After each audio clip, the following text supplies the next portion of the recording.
I really wish I had contacts or something. So, like, nobody else has to deal with the shiny face lens thing. Okay, so, hello. You may know me from YouTube videos such as Beginner's Guide to Game Programming and stuff.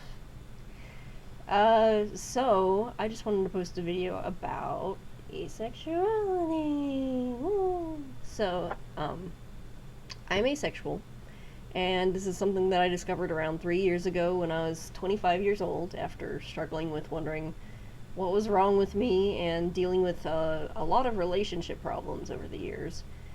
So, once someone first learns about asexuality, if they're asexual, it can be like a weight lifted off the shoulders, because it's like there's a label for it, it's a thing, you're not alone, you're not broken. It's a sexual orientation, you were born that way. So seeing other asexual people out there helps you realize that you're not alone, so I thought I'd post a video to kind of be like, hey look, others exist, even though I'm on YouTube and maybe you don't know me in person, but we exist, and, maybe we don't talk about it a whole lot because it doesn't really come up in conversation very much, but we're a thing.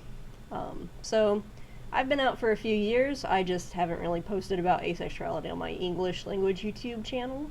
I did do a video in Esperanto prigi, but, that's Esperantists watch that, not so much the English speakers. So, I thought I would do a video about it in English. So, just to let others know that they're not alone, help them realize that they're not broken, I just thought I'd talk a little bit about my experiences, and do the standard kind of FAQ, commonly asked questions, so that if you're not asexual and you have questions, maybe I can answer some of the ones that are pretty much always asked when someone just discovers what asexuality is. Asexuality is essentially the lack of sexual attraction towards any gender. So just like a heterosexual person lacks sexual attraction towards the same gender, and a homosexual person lacks sexual attraction towards the opposite gender, an asexual person lacks sexual attraction towards any gender. Many people who are asexual still have a romantic orientation, such as hetero-romantic, so they like to be in a romantic relationship with someone of the opposite gender, homo-romantic, bi-romantic, and so on. There are also aromantic people who just don't feel the need to pursue a romantic relationship, but they can be happy and fulfilled with non-romantic relationships that we all build in our lives. So for these people, they don't require a romantic relationship, just like an asexual person doesn't necessarily require sex to be happy. So as for me, I identify as a panromantic asexual person, and what this means is I can be romantically attracted to a person of any gender, because gender isn't an important factor for me when finding someone attractive or not. But I'm not as sexually attracted to anybody. So further, when I say any gender, I'm kind of expanding that to, it can be a cis person, male, female, or somebody of a third gender, or a trans person, or someone who identifies as without a gender, or gender fluid, and all of that stuff. So for me, gender is not really an important aspect in attraction. It's really just the person. And since I'm asexual, I like to say, equally indifferent about everybody's genitalia. So I really don't care what you got, I just care about the person. Okay, so growing up, I was never interested in sex. Throughout my awkward teen years, I had various online boyfriends, but I would shut them down anytime they wanted to talk about sex. I never cared about sex, it never really bothered me, because I was probably way too fixated on programming and playing video games at the time. If I had a crush on, like, a video game or a TV show character, it wasn't in a sexual manner, it was just like, I want to cuddle this person, and whatever. But, yeah, I was an awkward teenager. I was also homeschooled, so I wasn't around as many people my own age as most kids would have been, so basically, I didn't really ever face shame towards, being a woman who likes video games or programming or being asexual or being confused by everybody else doing all the things and me not wanting to do any of the things and so on. So I was relatively isolated. I had friends, but not like the big social network that you would have if you went to school. So I didn't really know about asexuality when I was a teenager. I just generally didn't care, didn't really think about it. I knew I was attracted to boys and girls, but I was also really confused because I was put off at the idea of having sex with anybody. So that's a big reason why I've mostly dated guys, and I was so afraid to date women because I was like, but how do you have sex? I don't know, I don't want to have sex. But, so that was before I discovered asexuality. Now I can describe better who I am. But, yeah. So, I had my first IRL boyfriend, in real life boyfriend, when I was 17. We met at community college. It was not a great relationship for me. He was always making me feel bad about myself. He told me I needed bigger boobs. Those are my boobs. My boobs are fine. My boobs are perfect. And that I shouldn't get pissed off if he slapped my ass in public. I think that's kind of disrespectful, and I was I was pissed off about it, and nobody should tell you that you shouldn't be pissed off for something like that. And generally, he was just always kind of in a bad mood, and always grumpy, and always pissed off about everybody. So, but I lost my virginity to him because we were together for 3 years, and I thought this is what one does. You have sex with the person you're dating. And so for me, sex was more of a chore and less of a thing that I actually wanted to participate in. But at least the private parts, like, were down there. There was, like, they were away from my hands on my face. Like, the idea of just having that stuff near this area was just creepy to me. So I kind of just laid there and had the sex done to me. Like, more so than actually participating. He also complained about that and made me feel bad about it, but I was like too mortified by the idea of experimenting. I was just like, put the thing next to the thing. We don't need any other movements there. Just keep it there. Keep it down there. So I kept dating. I generally slept with whoever I was going out with because I didn't really have any women in my life to tell me how to actually date or how to approach sexuality. But we just kind of remained in the standard, like, missionary intercourse, penis person, vagina person, doing the penis-vagina thing. Most relationships didn't last over a month, and if they did, it eventually became a problem that I didn't want sex more often. Or, like, a more variety of sex things. I should note that I've mostly dated cis men, because there are a ton of them out there. And given my fear of lady sex, because again, didn't want it near hands or face, so I was mortified by the idea of, like, what if I really like a woman but she wants me to have sex with her? So, you know, given that I was afraid to date women, and there are just a ton of men, ton of cis men, that's kind of what I ended up dating, because it's, when you have a bigger pool of people, it's easier to find someone to connect with when you have more people to go on dates with. But a common thread was that sex was always a stressful ordeal for me. Often it was painful, and often the guys I was sleeping with were not interested in foreplay. I didn't know any better because, again, I was homeschooled. I didn't really have any women to look up to or tell me about how these things worked. Everything I know now, I've basically had to figure out for myself. So, as things went on, I started to try to discuss with my boyfriends how to make sex better, and less intimidating for me, less stressful, but I feel like for the most part I was kind of just ignored and things never really got better.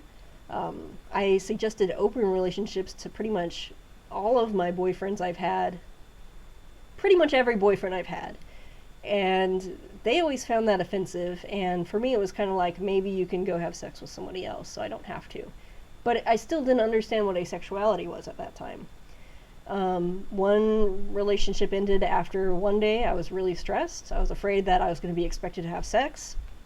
I just started bawling and crying, and the only words that I felt and the only words I was able to say were, I don't like sex.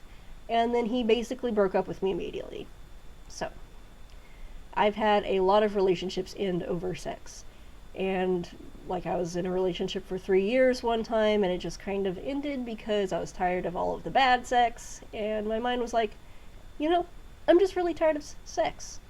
The idea of never having sex again, never having to have sex again, seemed like bliss.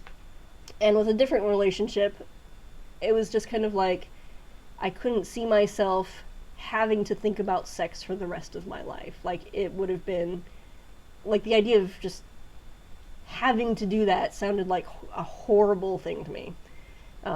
So, again, like, you keep making the same mistake until you learn from it, but you try different people and see who matches up.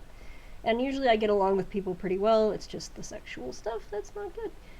So, my next boyfriend was also a sexual person. After a year, that ended because we couldn't resolve the sex issues. And a lot of my boyfriends have also reacted negatively to the asexuality. Once I finally figured out who I was and came out as that, even though it's my orientation, a lot of people take it personally as if, like, I'm not, like, they're not sexy enough for me to find them sexually attractive, and that's not the thing. I'm just not sexually attracted to anybody. So, some people have a hard time getting past that. So, that leads me to now. I have another boyfriend, but this time it's an open relationship, and we're both permitted to date other people. I don't think he wants to date other people, but he's okay with me if I want to go date other people, and it's, not because I want to go have sex with other people. I just feel weird about being, like, since I'm not a sexual person, and I don't feel like having sex with everybody, it seems a little weird to me to only be able to express affection towards one person for the rest of my life, but that's probably like a whole other video. I'm still trying to figure this stuff out, but for once, I am dating someone who is a pretty romantic person, and he makes me feel warm and fuzzy, and actually knows the value of foreplay, and just generally makes me feel safe and secure no matter what.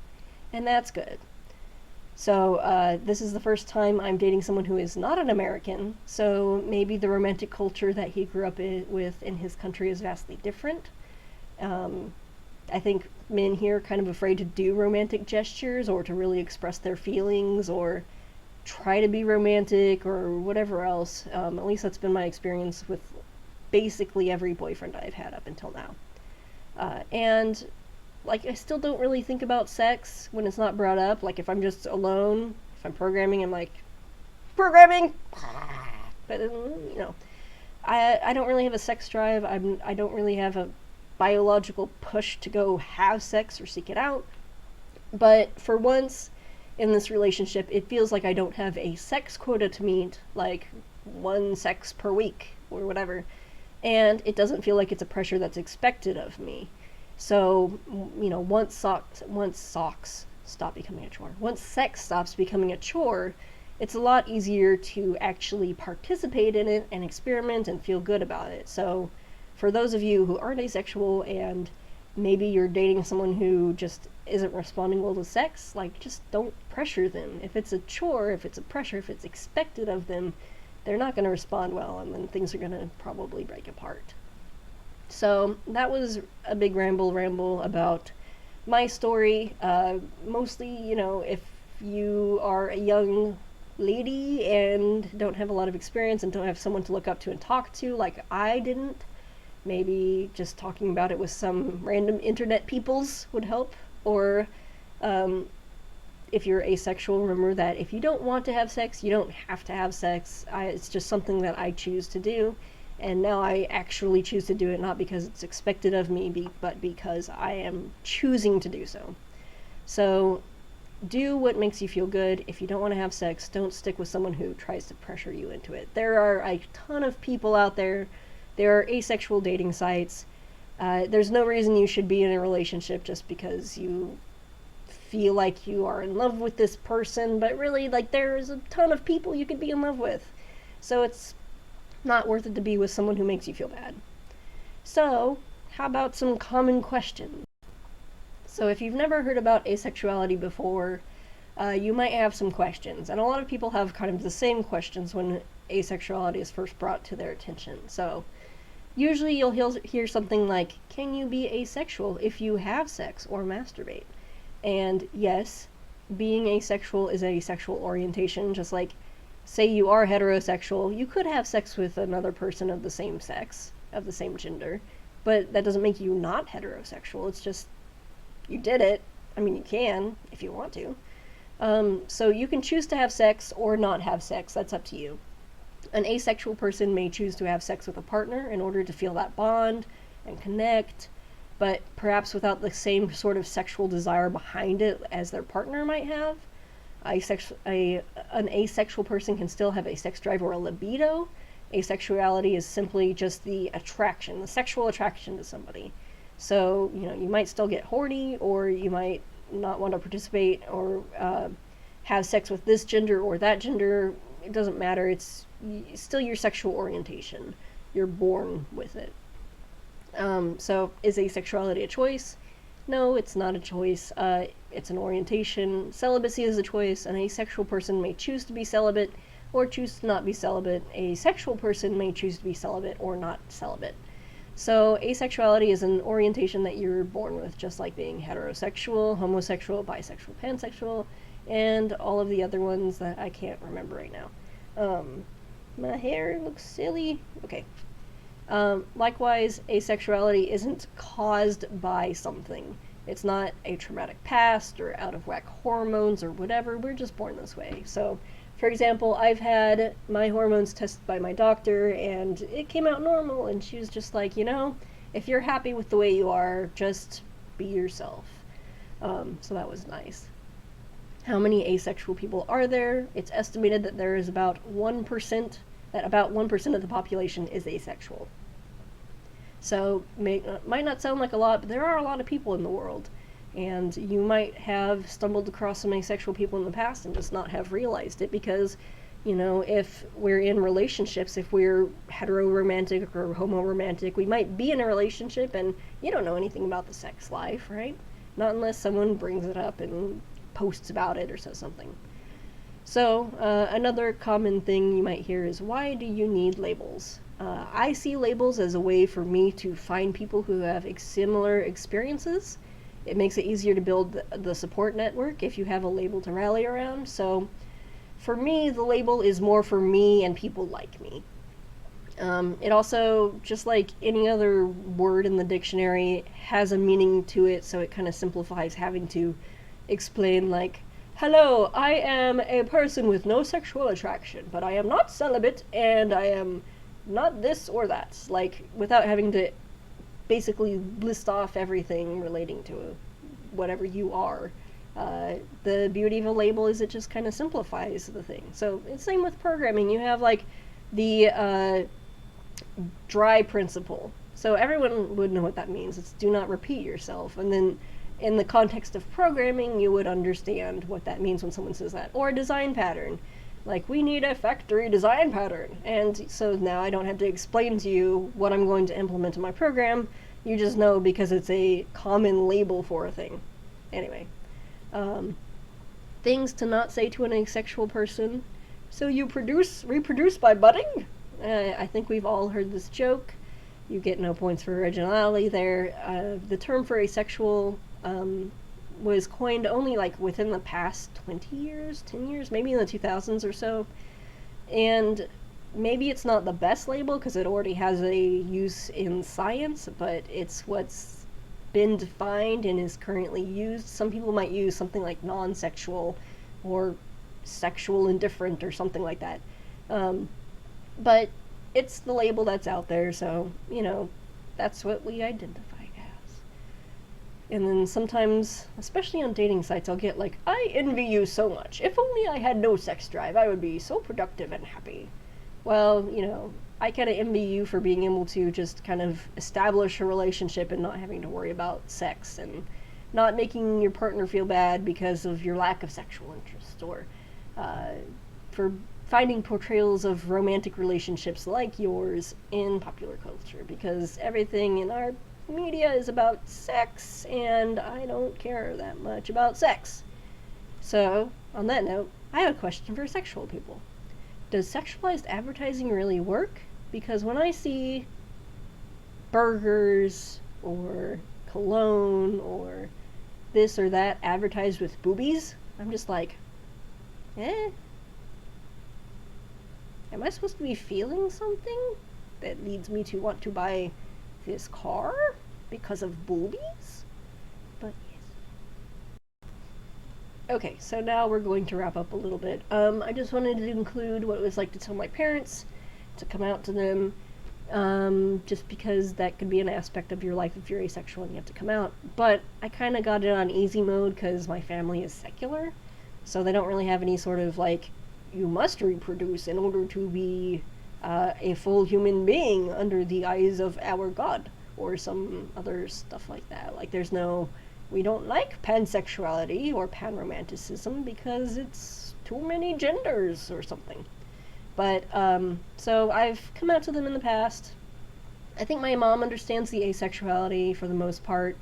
Not sure if my adoptive dad gets it, or my biological dad, who has probably seen my posts on Facebook. But that isn't really important to me. Like, I don't really need them to understand.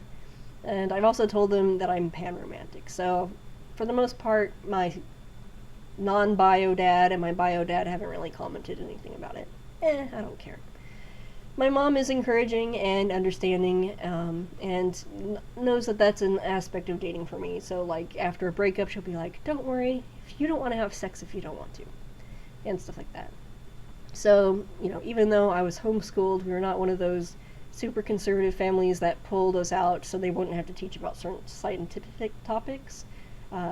We're just a secular, non-religious family, so luckily for me, there was not really any drama behind coming out or being like, I want to date women, or I want to date dudes, or I want to date potatoes. I don't really want to date potatoes. They're not very good at conversation. But I do like potatoes. They are tasty to eat. So there wasn't really any drama there. For finding other aces, locally, I've really only stumbled across a couple of asexual or demisexual people in my life without actively trying to search for anybody. Otherwise, I've found quite a few asexual people through the Esperanto community, since a lot of people who speak Esperanto tend to be part of some other niche interest or demographic or something as well. I don't really actively seek out asexual groups besides just joining them on Facebook and whatever, because it's not really an interest, it's just an orientation, so it's harder for me to really, like, discuss things with people randomly unless there's, like, a common interest, like programming or constructed languages. So I'm part of the group, so I can kind of see what people are talking about and, like, I don't know, pull some of the memes and post them on my page or something. But for the most part, you know, I'll just post stuff on Facebook occasionally, and it feels good to have friends and family that are supportive. And if you need to find other aces, there are ace dating sites, but you can also set it up to just be looking for friends. There are message boards and YouTube communities and everything else. So if you need to find aces, there might even be something on Meetup, but they're not as common, like, especially here in Kansas City. But there's stuff out there. You can find someone. So, finally, if you have questions about asexuality, I'm saying this specifically for me, feel free to leave a respectful comment or question below. You can ask me anything, I don't mind, I'll try to answer it the best I can. But that being said, if someone comes out to you as asexual, don't just immediately ask them about their sex life or masturbation habits, because that's pretty rude. I'm just saying, you can ask me, go ahead. Whatever your thoughts are, just, I will answer it, so you don't have to go bother somebody else, basically. So, that's all for this video about stuff. I guess. I don't know. Ci la revido!